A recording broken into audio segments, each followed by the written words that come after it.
C'est le décryptage éco avec un Donald Trump qui hier a nommé un ex-banquier de Goldman Sachs comme secrétaire au Trésor. Vincent, comment cette banque d'affaires si controversée parvient-elle toujours à placer les siens au meilleur poste?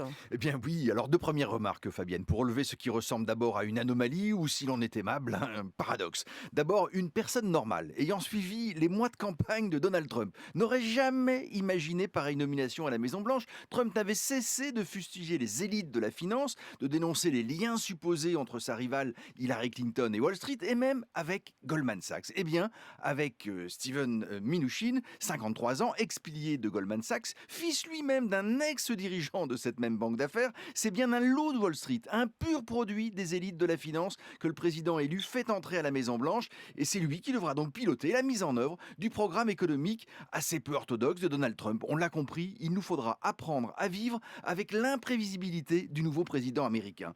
Goldman Sachs a dû essuyer ces dernières années une pluie de scandales, et cela n'a nullement dissuadé Donald Trump. Il y a tout juste 6 mois, la célèbre banque d'affaires a même été contrainte de payer une amende de 5 milliards de dollars pour son rôle désastreux dans la crise des subprimes, ces prêts pourris, une crise qui a déclenché un tremblement de terre économique planétaire. En Europe, son rôle ne fut pas plus brillant. La banque fut mise en cause pour avoir truqué les comptes de la Grèce afin d'abuser Bruxelles et les dirigeants de l'Union, et cette banque-là semble donc bien indestructible. Alors Goldman Sachs a réussi à placer les siens aux postes les plus politiques aussi. Mais oui, et bien sûr, il faut-il le préciser, ce ne sont pas tous des voyous, il y a même des gens particulièrement compétents, mais c'est vrai que cette capacité d'influence est stupéfiante, sans égale. La firme est même parfois surnommée Government Sachs tant elle mélange les genres et fournit de hauts dirigeants. Citons-en quelques-uns de ces dernières années. Mario Draghi, ex-gouverneur de la Banque d'Italie, aujourd'hui président de la Banque Centrale Européenne. Mario Monti, qui fut chef du gouvernement italien. Rubin et Paulson, tous deux anciens secrétaires d'État au Trésor des États-Unis.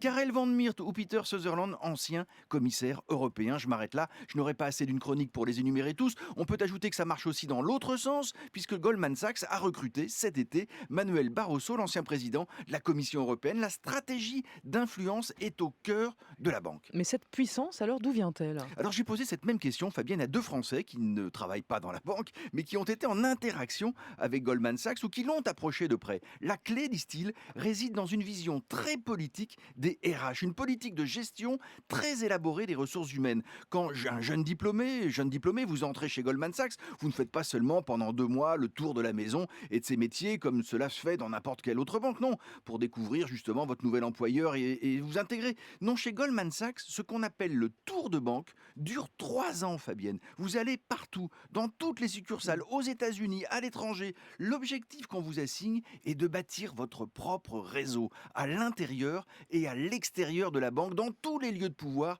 publics ou privés. Cette obsession du réseau est cultivée dès l'embauche, dès le premier jour, dès le premier pas, et cela donne d'emblée un sacré sentiment de toute puissance. Vincent Giret du journal Le Monde dans le décryptage éco sur France Info.